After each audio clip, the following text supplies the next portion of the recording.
afternoon, Birmingham, Tuscaloosa, Anniston, and all of Central Alabama. This is the CBS 42 News at Noon.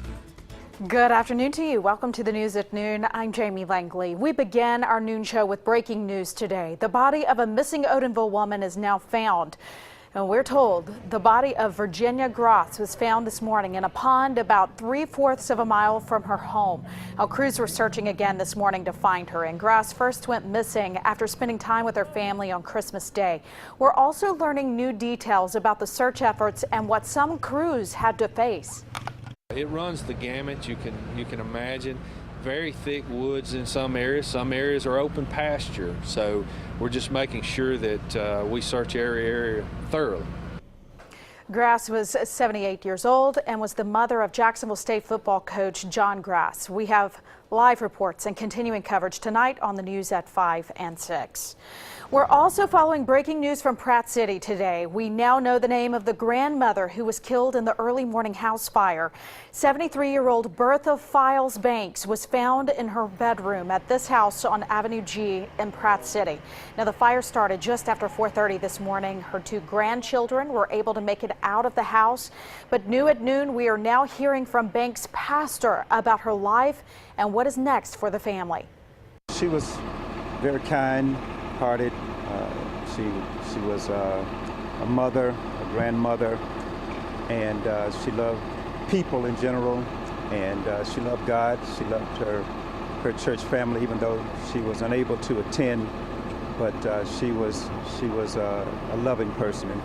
Stay with CBS 42 for more on this breaking story. We'll also have continuing coverage tonight on 5 and 6. Developing right now, Birmingham police are investigating a shooting that happened on 23rd Street South. Police say that a man was walking down the street when he heard gunshots and was hit by a bullet in the chest. Now, we first told you about this as breaking news this morning. Well, the man was taken to the hospital after that shooting, and as soon as we learn more information, we'll update you on air and online. New at noon, while President-elect Donald Trump is celebrating the holidays in Florida, back in New York City, the focus is on protecting him and Trump Tower. The 70-story Trump Tower must soon be one of the most protected buildings in the United States. Trump has said that he's planning to return to New York during his term as president, and his wife and son will live there for part of the time. Well, police say that a second White House in the middle of a city of skyscrapers presents challenges. Washington, D.C. is very simple. The White House is on 18 acres that's fenced, and it has a great big lawn in the back that we can utilize. Don't have that right here. So those types of considerations have to be addressed. Well, military planes and helicopters are recently mapping out possible escape routes and potential landing locations in the heart of New York. Also new at noon today, many coal miners are worried that they may lose benefits linked to black lung disease if Donald Trump repeals Obamacare. One miner voted for President-elect Donald Trump, but now he worries Trump's promise to kill Obamacare would also end his black lung benefits. 3 sentences in the Affordable Care Act made it easier for people affected by black lung disease to get monthly federal benefits if they worked 15 years or more in the mines. While some coal miners face issues finding jobs, some say Obamacare benefits are more important than ever. President-elect Trump promised people that he was going to restore mining jobs. I don't think he thought about what the Affordable Care Act might mean to miners who are applying for black lung benefits. Part of Trump's first 100-day agenda has included repealing and replacing Obamacare. And in just a few weeks, it will be moving day for President Obama and the first family. And as he's preparing to leave the White House, CBS 42's national correspondents are looking at what could be next for Mr. Obama. This is a story you'll only see here on CBS 42. With the new year right around the corner, we wanted to take a look at what's coming in 2017 as President Obama prepares to leave the White House, and our Mark Meredith has been at the White House covering the president. So where are the Obamas planning to move after January 20th? Well, Alex, you're not going to believe it, but they're actually staying here in Washington. No, they're not going to be at the White House. President Obama and the First Lady, they're going to be staying in town because their youngest daughter is still in high school, and they want to give her that advantage of being able to finish out her term or her schooling where she is right now. So this is rare. We're used to seeing the president kind of going back to the hometown. For George W. Bush, he went back to Texas on Inauguration Day. We're not exactly sure yet where the Obamas will go come January 20th, but for the long term, at least for most of 2017, they'll be right here in D.C. So you said he's already kind of breaking with tradition, what we normally see. What is life like for a president after they leave the Oval Office? Well, certainly it's going to be different, and what we can expect for President Obama may be a little different than maybe, say, George W. Bush, where he really tried to retreat from public life. President Obama is still fairly young. He enjoys writing. He enjoys teaching. I would be shocked if he didn't do something to that element after leaving the White House. He is still looking in terms of what other options may be involved in terms of education out west with Hollywood. There's been a lot of talk, no firm plans. I think they're going to wait until maybe a month after inauguration to get to that. All right, Mark will be there covering them wherever they end up. Exactly, wherever it takes. Exactly. Goes, yeah. But for now, in Washington, for Mark Meredith, I'm Alex Schubert. Well, today marks the one-year anniversary of deadly tornadoes ravaging North Texas. A dozen tornadoes touched down the day after Christmas last year, and 13 people died in the cities of Garland and Rowlett. Well, a candlelight vigil is being held in Garland tonight to remember those killed. Well, Storm Track meteorologist Ashley Gann joins us now for our first check on our Tuesday afternoon forecast. And Ashley, I know that we're getting rain, and some may be concerned from those tornadoes last year when they look up at the sky, but none of that around here right now, right? Absolutely not. No severe weather in our forecast for today. We are seeing some rain. It's been a bit of a gray and gloomy start to our Tuesday, but here's what remains of the wet weather. Not much, really. If you drew a line from Birmingham down to Tuscaloosa into Utah, that's about it. And that line also coincides with Interstate 20, coincidentally. And we're seeing a few showers now stretching back towards Leeds and Moody heading towards Pell City and into Anniston. But all in all, just some very light rain. Every once in a while, I would hear the pitter-patter of rain on our rooftop here at the station, but even that rain is clearing the western edge of Jefferson County, now moving through Vestavia Hills, heading towards the Galleria, heading up towards Liberty Park, Lake Purdy, and over towards Chelsea. Back in West Alabama, we're seeing those lines of showers from Moundville down to Utah into Bology. And as we zoom out, here's the big picture. That line of showers is now really beginning to clear central Alabama. Maybe a couple more hours of rain, and then we are going to be seeing a clearing sky. But is this the end of the rain this week? That answer's ahead in your Storm Track 7-day forecast. Jamie? Thank you, Ashley. A demolition project continues tonight, and it could cause delays for your evening commute. Real-time traffic reporter Cameron Edgeworth shows us exactly where. And taking a look at your real-time traffic, construction tonight could cause you some delays in the Birmingham area along I-65 traveling southbound. This will be between 16th Street North and the junction at I-2059. There will be one right lane closed due to bridge construction work. Again, that's starting at 7 p.m. and it could go into 7 a.m. the next morning, causing delays then as well. We'll keep you covered then. In the meantime, you can always go to WIT.com. We'll keep you updated on any accidents or major delays. Just click on news and then traffic, and we'll have any information posted there. And that's your real-time traffic. Well, new at noon, Iraq's prime minister is ordering an investigation into a missing female journalist. Gunmen stormed the Baghdad home of freelance journalist Afra Shawki al-Kaizi and took her captive. Well, her sister says that her 2 children and brother-in-law were in the house, but only al-Kaizi was taken. Her most recent article was about an Interior Ministry officer who assaulted a school teacher. Happening today, 2 Fort Campbell soldiers charged with murder are set to be in court. Robert Gu and Marcus Bryant are accused of killing 25-year-old Joseph Gordon, and police arrested the 2 men on Saturday after finding Gordon dead in the parking lot of an apartment complex. While bond hearing was expected this morning. New at noon, it was a violent Christmas weekend in Chicago. It proved to be even more deadly this year than last year. Police say that a dozen people were killed and more than 40 others were hurt in shootings across the city. On Sunday night, 2 men were killed and 5 others were hurt. There were also 5 earlier shootings on Christmas Day that left 5 people dead. And Chicago's police superintendent says most of the shootings have a common thread.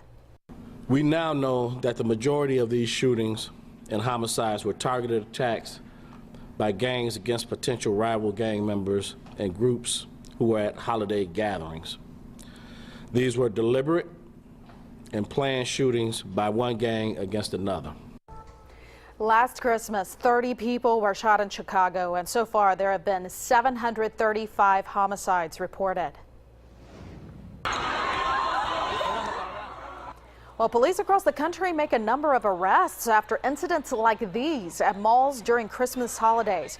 Well, several fights happened within a few hours of each other, but police are still working to figure out if they happened by chance or were planned. Dozens of officers responded to a fight at the Fox Valley Mall in Chicago, and there were also fights in Elizabeth, New Jersey, and in Fort Worth, Texas. In at least one fight, police say social media was involved. Happening today, it's the final day for the District 58 House of Representatives seat to qualify for that. The seat became open last month when 18-year-old veteran Oliver Robinson announced his retirement. Robinson says he's stepping down because his daughter has been tapped to become the governor's liaison to the House of Representatives. Well, Governor Bentley plans to hold a special primary election in February, and the general election will be in May. Right now, practices are going on for the Birmingham Bowl. South Florida and South Carolina face off in that game, and it's Thursday at 1 o'clock at Legion Field. Still to come on the news at noon, 3 suspects take a high-end shopping trip in New York City. And after the break, what the pair is accused of stealing that costs millions. You're watching the CBS 42 News at noon. More news and weather when we return.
Just into our newsroom, we've learned that iconic Star Wars actress Carrie Fisher has died at the age of 60. We're told that she died after having a heart attack. Stay with us for continuing coverage this afternoon. We'll have more coming up at 5 and 6. Welcome back. Just because Christmas has come and gone does not mean that the deals are gone. And it's still the season of returning the gifts that you didn't like. Many stores are taking advantage of returns to make more sales, and they're cutting prices of things that did not sell well. If you're going to be returning things, have your gift receipt and repack what you've opened. Don't wait too long to return stuff because some stores have deadlines. New at noon, New York City police are looking for 3 suspects accused of stealing millions of dollars worth of fur coats on Christmas Eve. Surveillance video shows the suspects allegedly using a concrete block to smash the store window. A store manager believes they were casing the place out the day before because they knew exactly where the priciest coats were. Well, police are hoping that the video will help lead to an arrest. So one girl in Mexico will have the birthday to remember for years. Coming up, the big mistake that brought big crowds to enjoy all of the fun. Well, I'm tracking rain, but that rain is really impacting temperatures right now. Check out some of the warmest spots that we're seeing currently, but I'll let you know about those midweek rain chances ahead in your Storm Track 7-day forecast.